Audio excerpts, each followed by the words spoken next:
rumah Tuhan beribadah kepada Engkau. Kami serahkan waktu kami ketika kami akan membaca merenungkan firman. Kiranya Engkau menyiapkan hati kami dan Engkau memakai hamba berdaya supaya Roh Kudus boleh bekerja di ruangan ini, boleh bekerja dalam hati kami, sehingga kebenaran firman menjadi penguat kekuatan dan bagi kami. Terima kasih ya Tuhan, di nama Yesus kami berdoa. Amin. Silakan duduk. Shalom Bapak Ibu, saudara yang dikasihi oleh Tuhan. Bagaimana kabarnya? Jawabannya macam-macam ya, tapi jujur nggak apa-apa. Selamat Paskah ya. Kiranya Tuhan memberkati kita. Mari kita membuka firman Tuhan dari kitab Mika pasal yang ke-6 ayat 3 sampai 8. Mari kita membaca ya. Saya akan bacakan untuk kita semua dari kitab Mika pasal yang ke-6 ayat 3 sampai 8. Saya akan membacakan dari TB2. Jadi mungkin bisa agak sedikit berbeda dengan jemaat yang baca ya. Kalau di HP itu TB1 ya. Ya saya TB2 terjemahan yang paling baru dari LAI begitu. Demikian bunyi firman Tuhan, umatku, apakah yang telah kulakukan kepadamu? Dengan apakah engkau telah kulelahkan? Jawablah aku. Sesungguhnya akulah yang menuntun engkau keluar dari tanah Mesir, membebaskan engkau dari tempat perbudakan dan mengutus Musa memimpinmu beserta Harun dan Miriam. Umatku, ingatlah apa yang dirancang oleh Balak Raja Moab. Apa jawaban Bileam bin Beor kepadanya dan perjalanan dari Sitim sampai ke Gilgal, supaya kau menyadari perbuatan-perbuatan Tuhan yang adil. Dengan apakah seharusnya aku pergi menghadap Tuhan dan sujud kepada Allah yang di tempat tinggi? Haruskah aku pergi menghadap Dia dengan kurban bakaran dengan anak lembu berumur setahun? Berkenankah Tuhan kepada ribuan domba jantan, kepada puluhan ribu curahan minyak?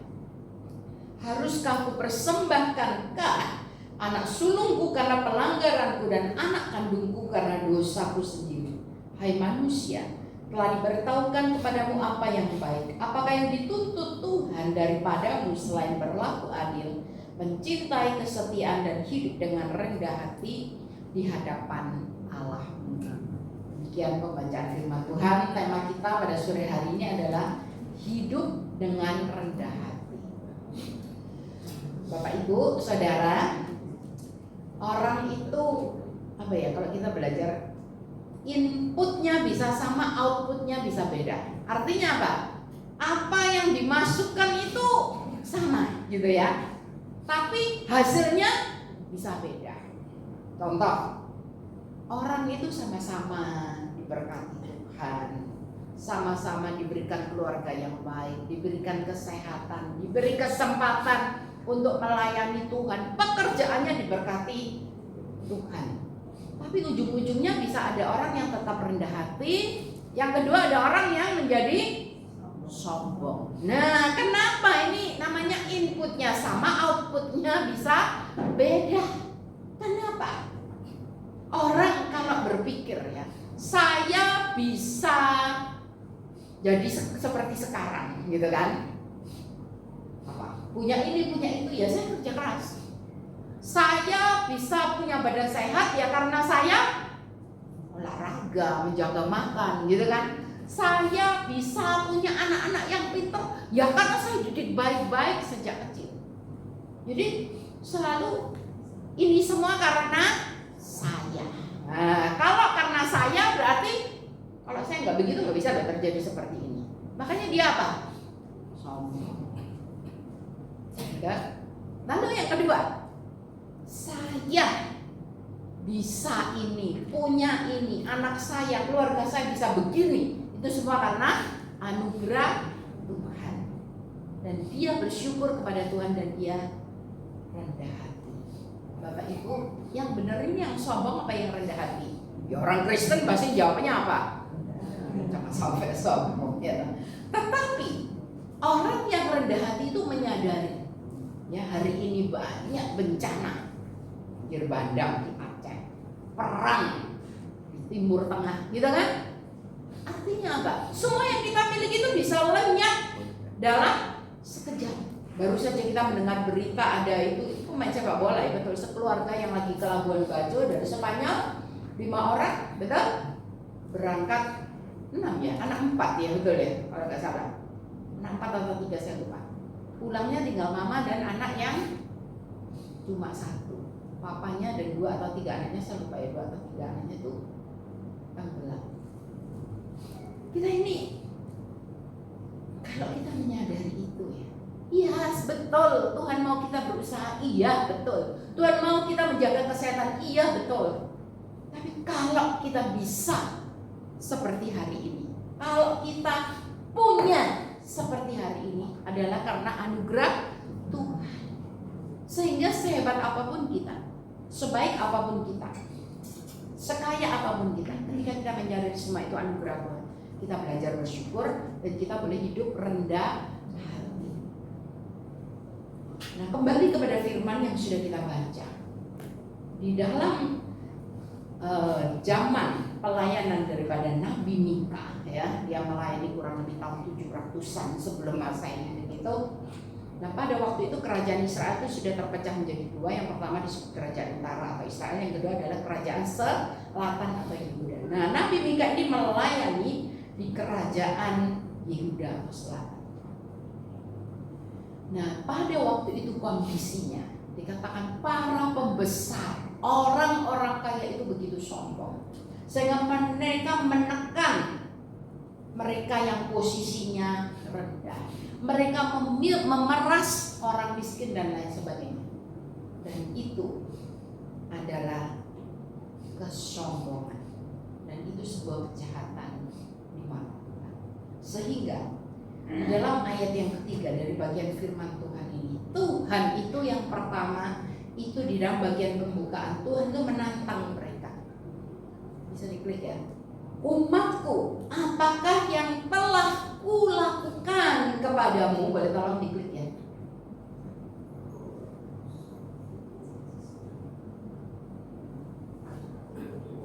Dengan apakah engkau kulelahkan? Terus ya, terus klik gitu, terus ya.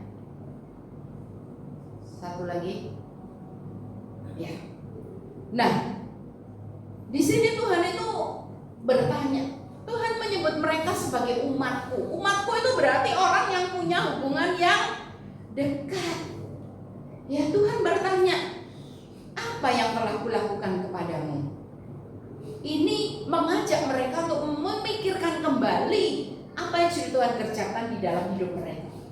Lalu juga Tuhan berkata, dengan apakah engkau telah kulelahkan? Mungkin mereka itu mengeluh kepada Tuhan. Mereka banyak komplain kepada Tuhan. Tapi Tuhan bertanya, sebenarnya membuat kamu lelah itu bukan Tuhan yang tidak mengasihi mereka, Tuhan yang tidak menyertai mereka, tetapi mereka sudah gagal sebagai umat Tuhan. Mereka melanggar perjanjian dengan Tuhan. Mereka tidak puas, sehingga mereka memberontak kepada Tuhan. Dan mereka jatuh ke dalam dosa, penyembahan berhala, dan hal-hal yang tidak berkenan kepada Tuhan, termasuk pelanggaran-pelanggaran terhadap orang-orang yang lemah dan miskin. Lalu Tuhan bertanya, jawablah aku. Kamu mesti introspeksi ya, koreksi dirimu sendiri. Kalau kamu sudah koreksi, jawablah aku. Nah, di dalam bagian akhir, Tuhan itu menyampaikan sebuah tuntutan. Kalau bisa diklik lagi ya.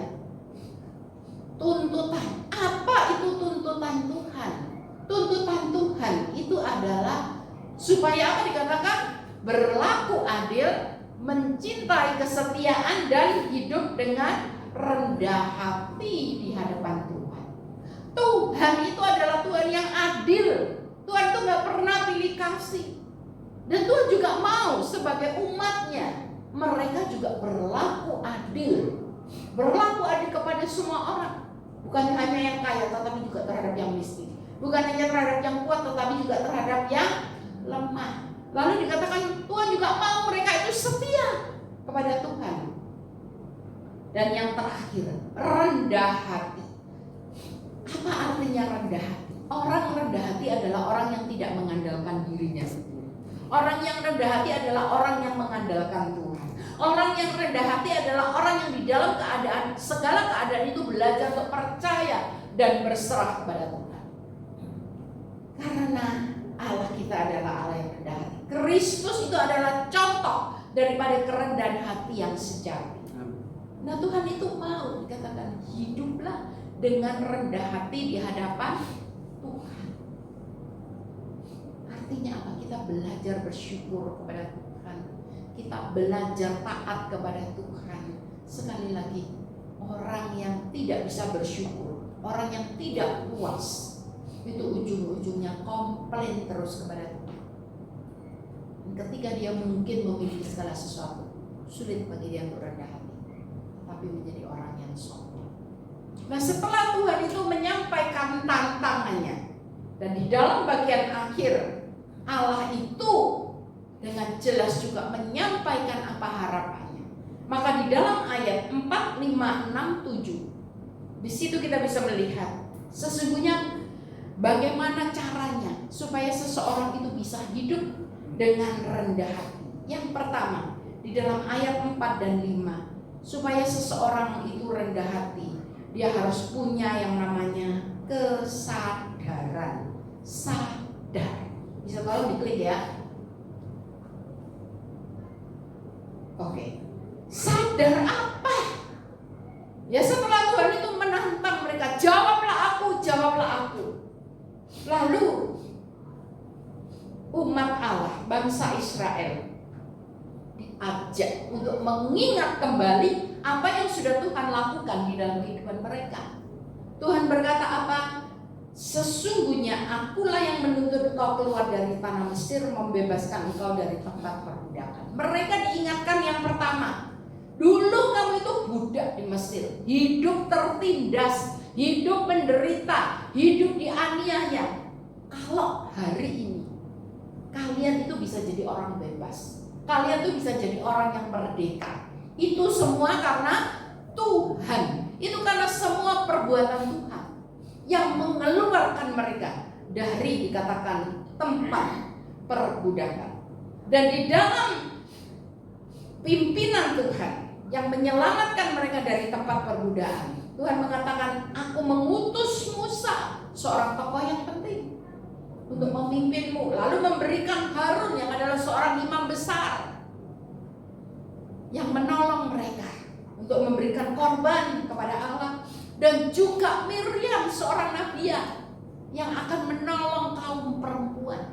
Jadi kita melihat Allah kita adalah Allah yang bekerja dengan sangat baik, Allah yang bekerja dengan sangat detail. Bukan cuma diberikan pemimpin, bahkan juga kebutuhan. Di dalam mereka beribadah kepada Tuhan ada imam besar, Harun itu imam besar pertama. Lalu juga ada Miriam yang menolong kaum perempuan. Lalu juga dikatakan apa? Ingatlah apa yang dirancang oleh Balak Raja Moab yang melawan mereka. Tetapi dengan pertolongan Tuhan, mereka juga akhirnya boleh melewati akan kesulitan ini. Lalu dikatakan dari Sitim sampai ke Gilgal. Itu ada artinya Sitim itu merupakan perkemahan terakhir sebelum mereka itu menyeberang sungai Yordan. Dan Gilgal itu adalah perkemahan pertama mereka setelah mereka itu berada di tanah perjanjian, yaitu Kanaan. Nah, ketika Tuhan itu mengingatkan mereka tentang semua ini, dikatakan apa? Supaya engkau apa? Menyadari apa? Perbuatan Tuhan yang adil. Mereka diingatkan bagaimana Tuhan itu udah berbuat begini. Supaya apa? Supaya ada kesadaran. Kalau saya hari ini berada di tempat ini, kalau saya hari ini menjadi orang merdeka, itu semua karena anugerah Tuhan. Sehingga apa? Mereka boleh menjadi orang yang hidup dengan rendah hati di hadapan Tuhan. Dan kerendahan hati itu dinyatakan dengan ketaatan terhadap firman Tuhan. Bapak, Ibu, dan saudara yang dikasihi oleh Tuhan, kalau orang itu, misalnya saya banyak ditolong oleh Bu Susi, saya mau berterima kasih. Kira-kira saya ini nurut atau menentang terus? Kira-kira nurut ya. Karena kita ini mau mengucap terima kasih. Salah satu wujud syukur saya. Iya Bu, gitu kan? Dan sama kepada Tuhan, betul enggak? Kalau kita menyadari saya dulu orang berdosa, di bawah perbudakan dosa, sekarang saya menjadi orang merdeka, ya, orang benar di hadapan Tuhan. Itu anugerah Tuhan. Kalau dulu, sekarang kita melihat, menyadari, ada kesadaran tentang perbuatan Tuhan di dalam hidup kita. Kita ini bersyukur kepada Tuhan, betul? Kita mau menjadi orang yang rendah hati. Salah satunya bagaimana? Kita taat kepada firman Tuhan. Kita mau senang melayani Tuhan. Bapak Ibu, berapa banyak pun yang kita berikan kepada Tuhan sebagai persembahan kita, seberapa hebat pun kita melayani Tuhan, itu tidak bisa digantikan, tidak bisa menggantikan kasih Kristus kepada kita. Amin.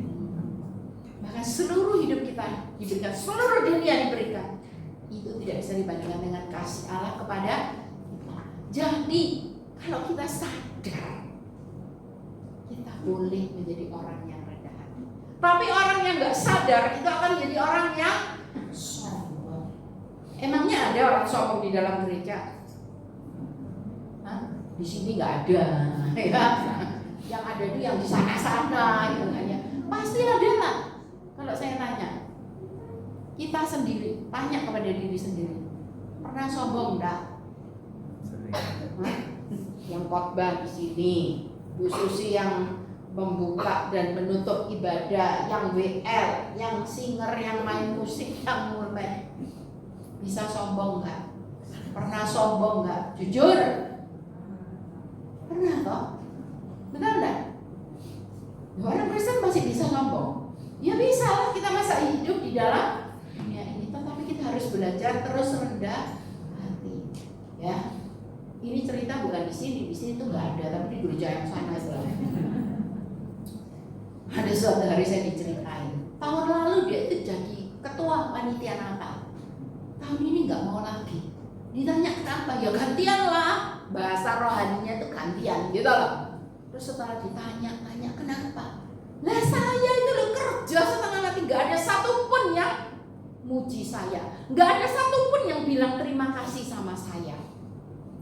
Terus ya nggak mau lagi. Nah, ada lagi. Saya ini ya sudah mati-matian melayani Tuhan. Berapa banyak yang saya persembahkan untuk Tuhan. Tapi kalau saya ngomong nggak pernah apa? Didengar iya sih, tapi nggak pernah dituruti, gitu kan ya? Ini berarti apa? Kalau nggak ada saya, betul ya? Kadang jemaat itu begitu. Gimana Bu kalau nggak ada dia? Gimana Bu kalau nggak ada pendeta ini? Gimana? Saya bilang nggak apa-apa. Loh kok nggak apa-apa? Ya nggak apa-apa, ini gerejanya Tuhan kok. Satu orang motong Tuhan bisa menggerakkan orang lain. Satu hamba Tuhan motong pindah, Tuhan bisa nggak mengutus orang lain? Bisa. Jadi apa sih yang kita sombongkan? Karena Tuhan bilang kamu nggak mau, ya sudah, betul nggak? Saya tanya, kita melayani Tuhan, itu apa membuat Tuhan itu lebih ringan? Yang lebih ringan pendetanya mungkin, ya kan? Tapi Tuhan bisa pakai siapa saja, betul? Kalau kita ini memuliakan Tuhan, apakah itu berarti menambah kemuliaan Tuhan? Tidak, Tuhan itu sudah mulia, betul nggak? Tapi ingat baik-baik, kalau kita diberi kesempatan untuk melayani Tuhan, kita diberi kesempatan untuk memberikan persembahan kepada Tuhan, itulah anugerah. Karena nggak semua orang itu hak istimewa, betul? Nah kalau kita ingat seperti itu, seberat apapun kita melayani Tuhan, kita tetap mau bersyukur, rendah hati. Bapak Ibu, siapa di sini yang melayani Tuhan sudah 40 tahun gitu? Kalau sejak sekolah minggu melayani ya sudah lah ya, betul ya. Ya, namanya melayani Tuhan tuh ya gitu wes, nggak usah mengharapkan diingat. Saya selalu bilang kita harus siap ya. Saya di gereja ya terlibat di dalam banyak. Saya bilang Kita harus ingat, kalau kita itu mengerjakan segala sesuatu dengan baik, orang bilang apa? Terima kasih, gitu kan? Tapi kalau ada kekurangan sedikit saja, dari 100 yang kurang 5, 95 nggak diingat, betul nggak? Yang dikurang-kurang, ini loh sakjane ya, ini loh, betul loh ya, itu terus. Terus apakah kita motong? Nggak boleh kan? Kita harus tetap belajar bersyukur. Kalau nggak ada saya nggak mau, nggak apa-apa, berbisa sebagai orang lain. Jadi kita belajar rendah hati. Yang kedua, orang yang hidup rendah hati itu harus apa? Memiliki yang namanya ketulusan. Boleh diklik ya. Ketulusan. Nah, setelah Tuhan bilang sadar loh ya, sadar. Lalu apa yang menjadi respon mereka? Mereka itu merespon dengan panik. Tahu ya, panik itu takut, bingung, itu panik. Mereka berkata, dengan apakah seharusnya aku pergi menghadap Tuhan dan sujud kepada Allah di tempat ini? Nah, kalau kita melihat di dalam perjanjian lama, supaya seseorang itu bisa dekat dengan Tuhan, supaya mereka bisa berhubungan dengan Tuhan, mereka itu membawa yang namanya persembahan atau korban kepada Tuhan. Dan sehingga mereka bertanya, apa yang harus kubawa? Apakah itu korban bakaran dengan anak lembu berumur setahun? Anak lembu berumur setahun itu melambangkan sesuatu yang berharga, melambangkan sesuatu yang murni, yang terbaik. Lalu mereka lanjutkan, berkenankah Tuhan kepada ribuan domba jantan?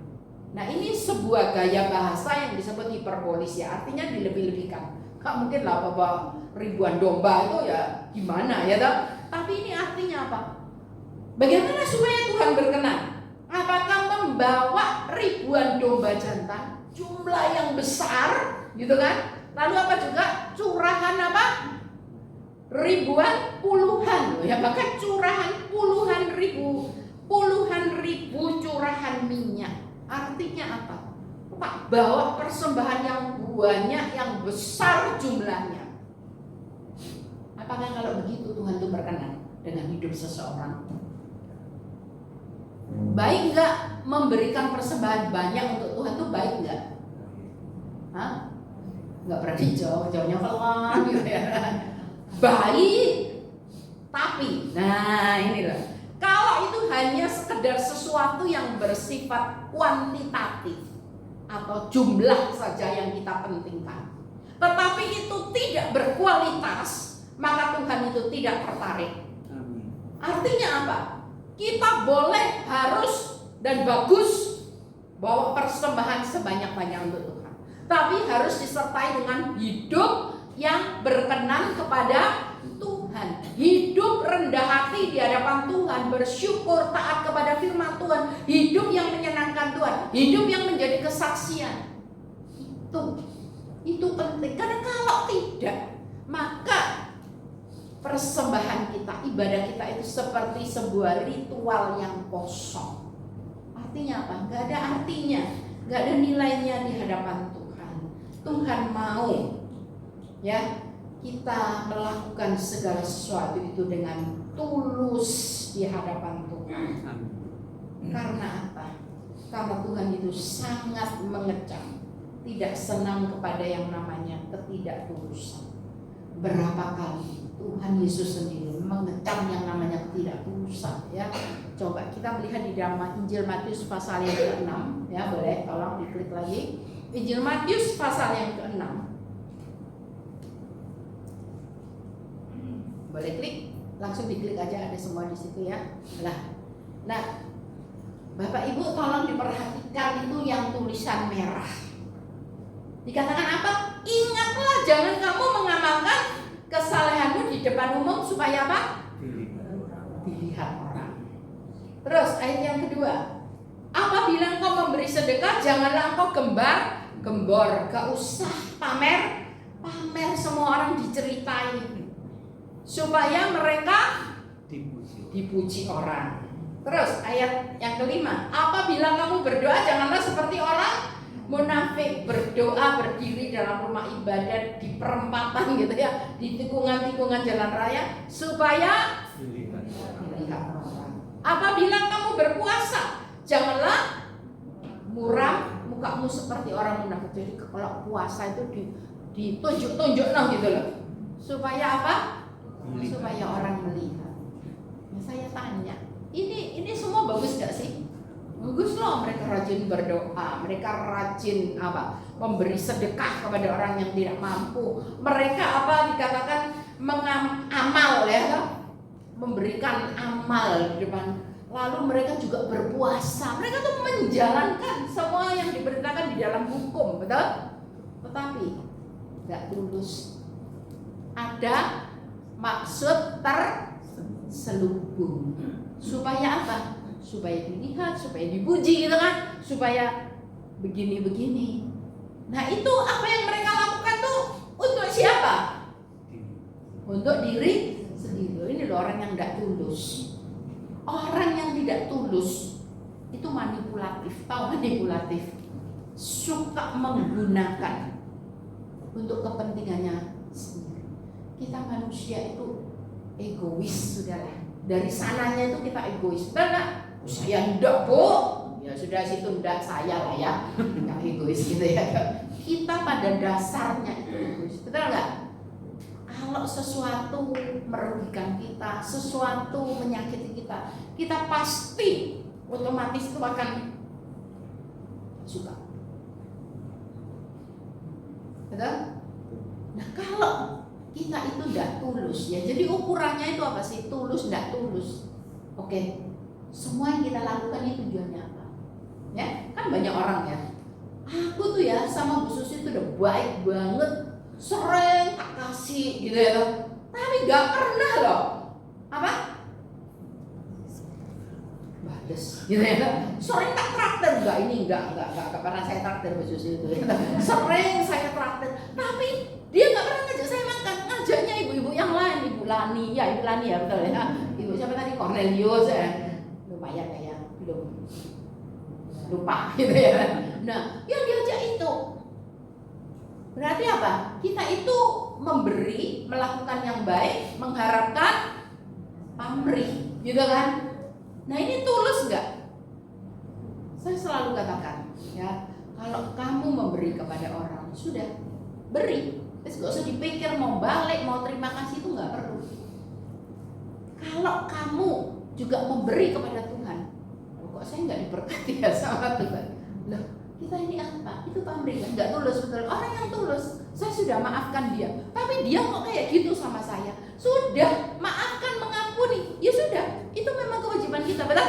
Soal dia itu tidak seperti yang kita harapkan, itu namanya tulus. Karena orang yang nggak tulus, sekali lagi hati-hati. Semua adalah untuk dirinya. Dan dia akan menjadi orang yang manipulatif, suka memanipulasi. Ketulusan itu sangat penting.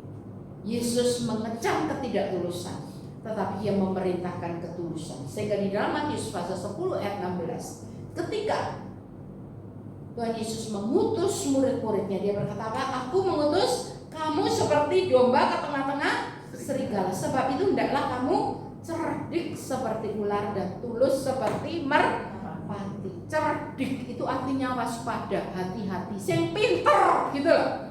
Strategimu, caramu itu sing pinter. Ada perhitungan yang baik, tapi itu tidak cukup. Harus tulus. Tulus itu apa? Punya niat yang baik, punya niat yang murni, tidak manipulatif. Itu artinya tulus. Nah Tuhan itu mau ketika kita tulus, kita itu rendah hati. Tapi orang yang tidak tulus akan sombong dan manipulatif. Oleh karena itu mari bersama-sama pada malam hari ini kita belajar dari firman Tuhan. Ya, kita belajar. Yang pertama apa?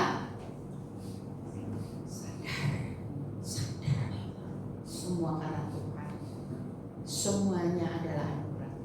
Kita belajar bersyukur, rendah hati dan mengatakan Yang kedua kita tulus. Semua yang kita lakukan dengan hati yang bersyukur. Bukan untuk kepentingan diriku, bukan untuk keuntungan diri, bukan supaya saya dapat begini. Itu belajar, betul nggak? Aduh, orang yang lebih banyak dipuji itu harus lebih berhati-hati, betul nggak? Kalau ada orang puji saya, aduh bu, apa gitu, udah cukup, saya bilang dulu. Nah, kenapa? Jangan banyak muji-muji, itu membuat saya lebih apa? Gampang jatuh ke dalam dosa, betul kan ya? Akhirnya ketemu cuma yang lain, gak usah muji, Bu Melani gak suka dipuji. Saya bilang betul kan, betul nggak? Wah, orang tuh kok terus dipuji-puji. Pada suatu hari gak ada yang muji gimana? Aduh, kok sepi ya hari ini? Kok gak ada yang muji gitu? Nah, kita belajar ya, cerdik harus, tetapi tulus. Biarlah Tuhan menolong setiap kita boleh hidup rendah hati di hadapan Tuhan ya. Baik di dalam kita memberi, di dalam kita beribadah, di dalam kita melayani, di dalam seluruh hidup kita belajar. Mari kita berdoa. Bapa di surga, kami bersyukur untuk firman-Mu yang boleh kami dengar. Kami juga bersyukur untuk setiap kesempatan yang Tuhan berikan bagi kami. Kami mau Tuhan dipakai oleh Tuhan. Kami mau belajar rendah hati di hadapan Tuhan. Kuatkan kami Tuhan, biar kami terus menyadari betapa Tuhan baik bagi kami, mengasihi kami, dan semuanya adalah anugerah. Dan biarlah semuanya kami lakukan dengan ketulusan di hadapan Tuhan. Kami percaya dengan kekuatan kami sendiri kami tidak bisa, tetapi Roh Kudus yang memampukan kami. Di dalam nama Yesus kami berdoa.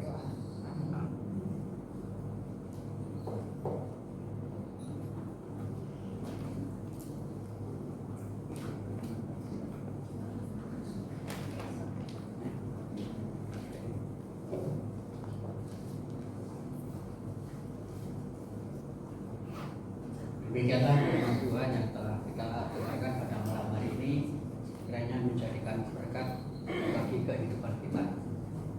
Atas nama majelis dan jemaat, kami sampaikan terima kasih kepada Ibu Evangelis Melani atas pelayanannya pada malam ini. Kiranya Tuhan memberkati.